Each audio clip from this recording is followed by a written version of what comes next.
Hi, my name is Amy. Thank you very much for watching, and let's make some bad financial decisions together. This is for entertainment purposes only, so if you're entertained, please like and subscribe. I would really appreciate that. So we have David from X Funds, and we have the coach. The coach, yeah. So, no, thank you. We're good for now, yeah. Yeah. Thank you. They're trying to give us a menu in the middle of the interview here. Yeah. This is what it's like filming live at the conference. Exactly. Yeah, Unscripted. We're at Stocktoberfest. We're at the Hotel del Coronado. It's not private, you can hear the music, but Yeah. a beautiful sunset. Awesome. And, Yeah. We just finished an awesome boat ride. yeah, we Yep. just went around the harbor, so. Thank you, Stock Twits. Yes. Amazing, yeah. Thank you for everything, Stock Twix. And granite Yeah. chairs. And granite shares, especially, yeah. So, David, Yeah. we all love BTGD. Thank you. It is the best lazy fund. Can you first tell me your definition of? I personally need things that pay me an income. Yeah. I need them to work for me right now. Yeah. I do not, I cannot have something that's only for growth, that Yeah, is of being course. lazy and just sleeping on the job and just growing over time. But I do love BTGD. It's amazing. So, my name is David Dziekanski. I'm the founder of Quantify Funds. She's referencing BTGD is the stacked 100% Bitcoin and 100% gold ETF. It's a prepackaged currency debasement hedge and a lazy ETF. So, in response to this, actually, we are launching a series of income ETFs that should come out right around Christmas. Some are stacking very broad asset classes such as the S&P and Bitcoin, the S&P and gold. We have a Bitcoin and gold index coming out. We have baskets including treasuries as well, mixing with stocks, Bitcoin and gold. And then two that we think are almost hedge fund-like vehicles that we're calling the mNAV Harvester series. The two tickers are YTSM, which is MSTY in reverse, and the second one is mNAV, mNAV. So really, honestly, we are constructing this in many cases from listening to all of you say that you really liked generating income on a lot of these Bitcoin treasury companies such as MicroStrategy, but you didn't necessarily want to own it as a reference asset. So YTSM and mNAV, we think, fix that problem, where we'll be harvesting income from MicroStrategy and other treasury companies, but long Bitcoin as opposed to being long the actual Bitcoin treasury company as well.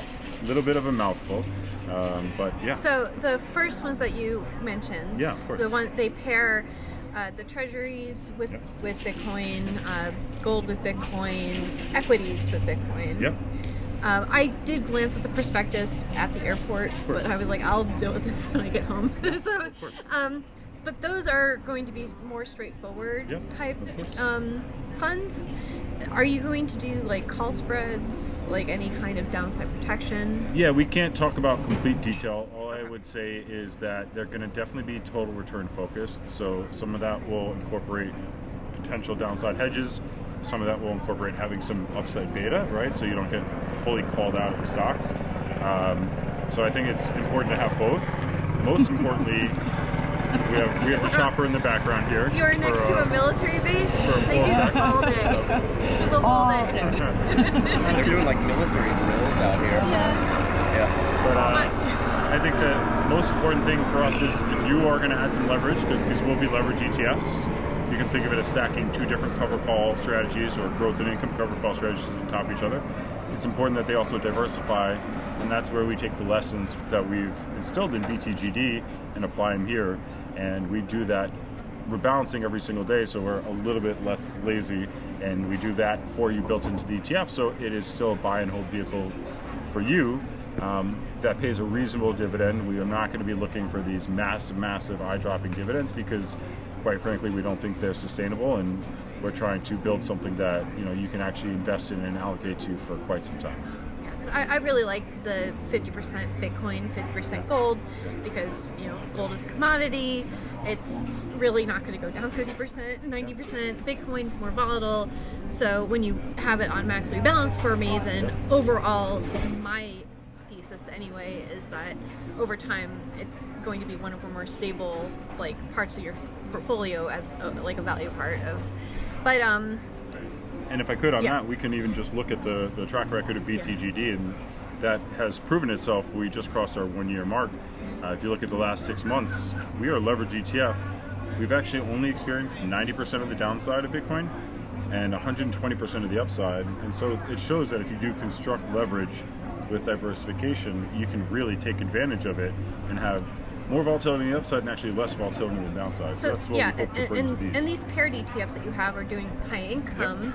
Yep. Is it going to be like the rec shares that you own half of the own half and then you do cover calls on half? Yeah, so or is it? We'll have some beta in the portfolio, so not all the strategy will be written calls on. So I think it's important to have a portion of beta because ultimately you're investing in these asset classes for the income, but also to participate in the beta of that underlying asset class. So we're very cognizant with that.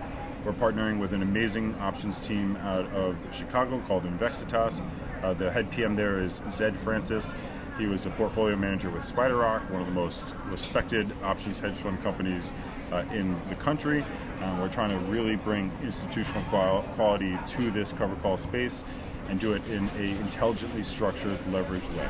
So, actually, let's take a step back. You are part of X funds.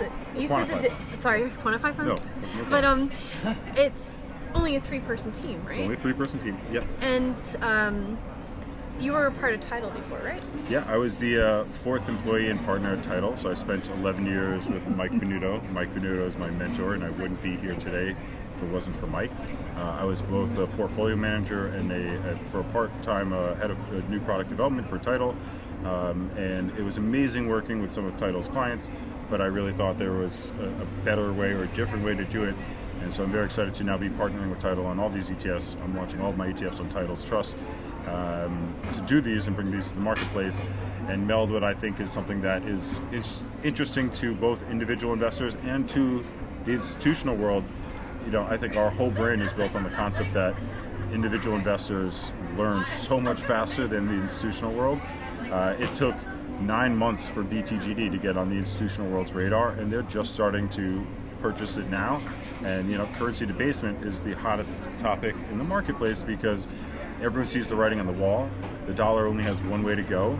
And I think a lot of people are looking at the end of a 3-year bull market right now and saying, oh, maybe assets are really high. But I think it's really hard for Americans to contextualize what it almost feels like to be an emerging market economy and investing from the landscape of an emerging market economy. And by that I mean the credibility and sanctity of a government and our debt and what they're going to do to our currency in the future. And that's why we love, especially Bitcoin and gold. Yeah. You know, these are 2 scarcity assets. I don't consider Bitcoin similar to any other cryptocurrency because it has the scarcity profile. I've always looked at Bitcoin and gold as similar assets because they have the scarcity profile. And that's why there's so much benefit to a balancing between those two. Yes. So. I mean, Bitcoin goes parabolic, so it's really great that you have some that is in beta so that we can enjoy the upside as a little bit, because a lot of these funds, like, it's fine, and then it goes down and we're like, oh, it's crap, and or like it goes up and you're like, ah, it goes down so big that its updates don't even recover enough. And you know, we're up about 120% in just over its first year because that diversification that's built into this leverage process. Yeah, and you know, the ambassador quant space, we've all been keyed into we miss BTGD. you. So, yeah, we missed last Friday, but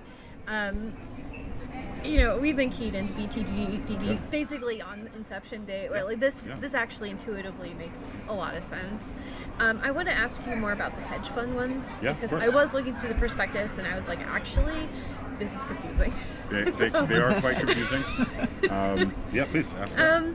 So what makes this, when you say it's more like a hedge fund, what makes it different than like just a regular cover call strategy and like with maybe like a synthetic in it? Sure.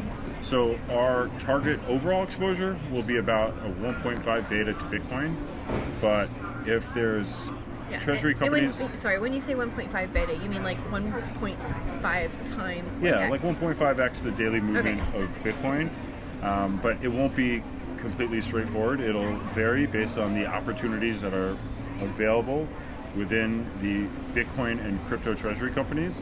And so that's going to be based on their mNAVs. And if they have very high mNAVs, we might go much higher than 150% Bitcoin and then short a lot of the mNAV companies. If the mNAV companies all of a sudden are trading below 1, we might pare down our Bitcoin and add more to the Bitcoin treasury companies, because they might actually be displaying valuable characteristics at that time. So it has a lot of moving parts based on the opportunity sets available. So you can almost think of it as we're balancing between almost cover call strategies on crypto treasury companies such as MicroStrategy and Bitcoin, all wrapped into one. So it's kind of like, you know, your bearish crypto treasury strategy ETF plus a Bitcoin cover call ETF melded into one that will evolve based on the opportunities available today. And I think that's what I believe in my heart, that's what a lot of people are looking for, is a strategy that will take advantage of that opportunity when it's there, but then pare back when it's no longer available, and do a lot of that difficult trading that is, candidly, I think, a lot harder for individuals to do on their own. And so we're trying to build it into a process that, you know, pairing the crypto treasury companies with Bitcoin is a true institutional hedge fund strategy that hedge funds are doing right now. And that's what we're trying to do. Crypto-related hedge fund-like ETFs that make sense for all investors, both the institutional world and individual investors as well. So the 1.5x, does that rebalance daily? Yeah, we will rebalance probably 3 or 4 days a week. It can drift between about like 1.2 to 1.7. We'll have a lot more on our methodology once we pass our effective date. I'm constrained to only say what is available in our prospectus. Which I'm pretty sure you've memorized every word. I've memorized pretty much every single word. So you're going to be actively trading throughout the day. Yes. It's more like a yield max type strategy versus like a yield boost. We'll definitely be rebalancing twice a day, or the ability to rebalance twice a day. And we are working with an amazing team called Convexitas. As we get closer to launch, I would love to come back on your show. I'll bring Zed on as well, and you can hear us straight from our portfolio manager on that side too. But we intend to lead with education, and so we want to educate in this space as much as we want to bring our products to this world. Yeah. So. I'm going to forget to mention it, but this will pay once per week. Yes. So I don't know what the cutoff dates are for this. You probably can't say either because it's not launched yet. But it was like basically the day after Christmas to New Year's is the window we're looking at. So the best Christmas gift ever. so do you have any questions? You mentioned you worked for Mike Venuto. I think that's awesome. Yeah. Mm-hmm. I'm a 22-year ETF vet. I spent the first 7 years as a portfolio manager in the ETF space. I managed up to about $1.8 billion of ETF assets for a firm that had 6,000 financial advisors. I was on the internal asset management team. I've always been an entrepreneur at Spirit. I've invested in 30 private companies. I invested in Tidal and was the fourth partner there. Again, I wouldn't be where I am today without Mike Venuto. So we were in the trenches before Tidal ever really figured out how to make their business work, and all the credit to Guy, Mike, and Gavin and team at Tidal for turning that into an amazing business, and then partnering with me and allowing me to do this and really complete my dream of bringing true hedge fund-like strategies into the ETF wrapper, because that's what the ETF wrapper was designed to do. I think there's a lot of people who kind of like throw a lot of stuff against the wall and just see what sticks, and that's not really what we intend to do. Like every strategy we launch, I would put my money in, and I think that's really important to ask issuers. It's like, well, do you have your own assets allocated? Oh, I always do, like every fund manager, yeah. Mm-hmm. And do they always say yes? No, in fact, I asked one today, I'm not going to name names, but he said no. Ooh. Yeah. You got to eat your own home cooking. Exactly, I agree, yeah. Oh, and explain your hat, what it says on your hat to the audience. So this is the STKD 100% Bitcoin and 100% gold ETF. Yeah. The other side has our BTGD. Has our ticker symbol BTGD. Yeah. The worst and least smooth transition of all time. But we also have merch coming out. Our new marketing slogan for Bitcoin and gold is "They print, we stack." Yeah, that was it. So please reach out to us, info@quantifyfunds.com. Name, email address, and address if you do want any merch. We're going to have more stuff dropping on that side. Really leaning into the currency debasement hedge concept, which we think, we actually have a Twitter Spaces this Friday talking about that topic.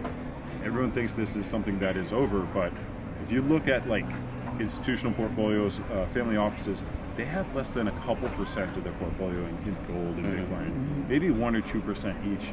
They still have 20% in real estate and private equity and all these underperforming assets. We think this run towards scarcity is just in the early innings. And you know what you've seen in response to Bitcoin and gold in the last couple of weeks has shown it. Gold had a really terrible day today. Yes, heard a lot but it about also today. went up 10 straight days in a row, Right. which is very, very unlikely. So this was a very healthy pullback. Also, what we saw in crypto over the last 2 weeks, in my opinion, was a healthy pullback. We saw a lot of the coins that have no real like use in the marketplace drop 80-90%. So yes, maybe Bitcoin was down like 5 or 7%, but Melania coin was down like 90% and isn't recovering. Right. So that actually, you know, anytime any market goes too long, some underperforming funds or positions tend to also do very well. You need to shake out some of the, for lack of a better phrase, like BS that's in the marketplace to allow the quality assets and technology platforms to continue to evolve. So you're focusing on Bitcoin and gold. Do you have any plans to move into like silver and Ethereum as like the second best? So I like both the silver and Ethereum. I think Ethereum is more in our eyes of a technology play. So it's a technology platform and it has real credibility, especially with all the backing of the government and JP Morgan creating their own stablecoin. Another filing that we also have that's not in the income space is 2x baskets of crypto. So we have an alt cap, an alt season, and an alt season, 2x baskets of each. We're trying to index real crypto. We're not going to have Melania tokens in there. And the first one is alt cap, the second one is everything minus Bitcoin, and the third one is everything minus Bitcoin and Ethereum. So it allows you kind of complete the set. Silver similarly, I think it has some store value characteristics. It is correlated to gold. It also has a practical use, right, in technology and phones and cars, but that also gives it more beta to growth. So that's why we initially did Bitcoin and gold, because these are the purest, in our opinion, store values, whereas silver is kind of a store value, but also a practical application in technology, which means it's going to have some correlation to the markets. Ethereum and Solana, in my opinion, are just pure tech plays, so Yes, could be they great have investments. more intuitive utility than Bitcoin. Absolutely. Bitcoin was not meant to be anything other than a commodity in an asset. And honestly, So, Bitcoin is nothing special. It's just that the dollar's so bad. People always ask me, why is Bitcoin so great? I'm like, you're looking at it the wrong way. It's like, why relative is to the dollar. I mean, why is the dollar so there bad? was earlier Yeah. iterations before Bitcoin, course. and it's just that this one was the one that the world adopted. So. Yeah, and it's because we got drunk on our own debt. If our financial house was in order, Bitcoin would be a fraction of the price it is today. Yep. So it is the government's doing that's gotten us here. And there's so many amazing things about our country, but having elected officials that only exist in 2 to 4 year cycles makes it really hard for any official to come in and really put in a plan that has a 15, 20 year effect, because they have to show results in 12 to 24 months. Right. And you just can't really imagine any official going to their constituents saying, thank you for voting me in. My plan is I'm going to cut all your funding. Right? Like, nobody wants that, right? No one's getting reelected on that message. Right. And that's why, as Lynn Alden has said, and other great economists out there, nothing stops this train. This fiscal cliff is only going to keep getting worse. The scarcity profile of Bitcoin and gold make it such that all you have to do is wait, and tomorrow there's more dollars printed than there were gold and Bitcoin mined. Yeah. I mean, even President Trump says that doing the quarterly reports and basing everything off of quarters is Yeah. ridiculous. But Yeah.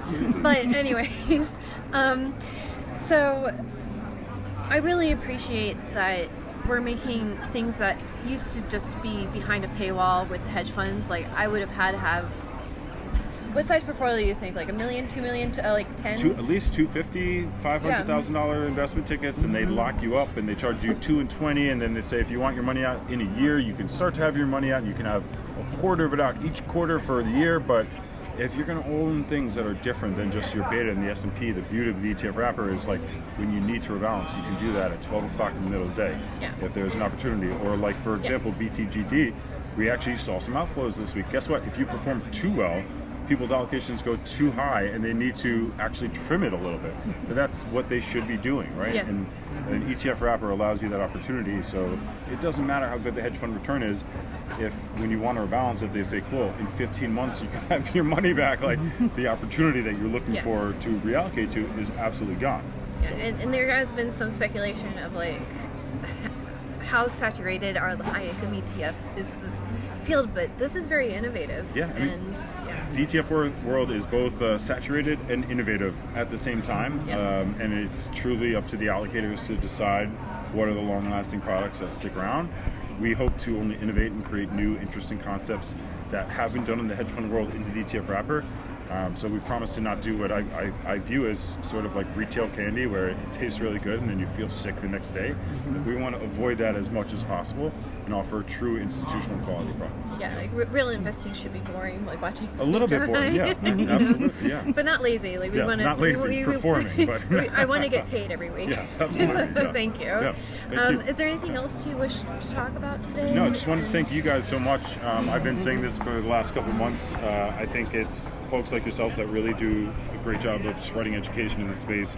I think 40% of individual investors are more knowledgeable than 80% of the financial advisors out there, because they're willing to learn and listen, and they spend their time learning and discussing and collaborating, and not just like allocating to who spent the most money taking them golf. So. Exactly right. Yeah. My old company used to do that. Yeah, exactly. Yeah, that's how they pick funds. Yeah. Yeah. It's like, who took me to lunch? Who took me golfing? Yeah. It's terrible, right? Right, yeah. It's, like, it's not the way this should be done. Yeah. So. Thank you so much for interviewing me. I really appreciate it. I appreciate you having me on your show. Yeah.